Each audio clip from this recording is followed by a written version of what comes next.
बिस्मिल्लाहिर्रहमानिर्रहीम। कुरान मजीद का हुक्म है वतवासौ बिल हक, और हक के साथ खड़े हो जाओ। हक और सच की ताकीद करो। हर जुल्म, ज़्यादती, जबर और नाइंसाफ़ी के ख़िलाफ़ सफ़ारा हो जाओ। कुरान मजीद का ये हुक्म उस सूरह मुबारका में है जिसमें रब्बे जलाल ने ज़माने की कसम खाकर इंसान को ख़बरदार किया है कि अगर हक और सच की ताकीद नहीं करते तो बिलाशुबा इंसान और इंसानियत खसारे में है। आज दुनिया के दो बड़े कातिल, काबिज़ और अगवाकार दुनिया का अमन व अमान तबाह करने पर तुले हुए हैं और अपने मज़मूम मकासद और शैतानी ताकत के हसूल के लिए लाखों इंसानों की जानों की बलि दे रहे हैं। दुनिया का कोई मुल्क इन दो संगदिल, सफाक और हरीस इंसानों की इजाज़त के बगैर ना अपने मुल्क के कुदरती वसाइल खुद इस्तेमाल कर पा रहे हैं और ना ही किसी दूसरे मुल्क से आज़ादाना तिजारत कर पा रहे हैं।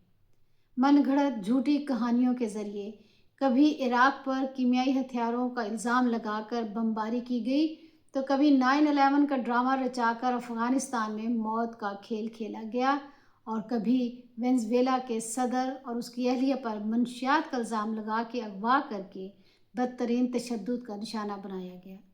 इन तमाम मन घड़त कहानियों के पीछे दरअसल हकीकत सिर्फ यही है कि ये दो संगदिल और हरीस इंसान दुनिया भर के वसाइल, बिलखसूस मुस्लिम ममालिक के वसाइल पर काबिज़ होना चाहते हैं।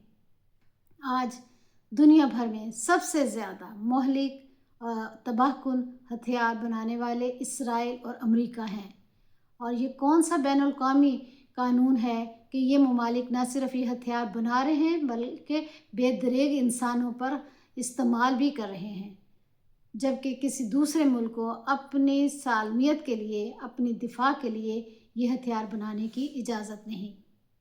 आलमी अदारा भी इन दो सफ़ाक लोगों के खामोश हमायत करके दरहकीकत इंसानियत को तेज़ी से खसारे की तरफ धकेल रहे हैं। आज ईरान पर इंसानी तारीख़ की सबसे बदतरीन बमबारी हो रही है और दुनिया महवे तमाशा है। मेरे मुल्क के हुक्मरान भी मुझे इस बात का जवाब दें कि क्या ये दुनिया का जो सबसे बड़ा कातिल और जंगी मनसूबाबंदी करने वाला डोनाल्ड ट्रंप है, क्या ये नोबल प्राइज़ अमन का हकदार है? मेरे वज़ीर आज़म उसके पहलू में खड़े होकर जो उसकी नोबल प्राइज़ अमन की सिफारिश कर रहे हैं, क्या वो ये आयत भूल चुके हैं? वतवासौ बिल हक।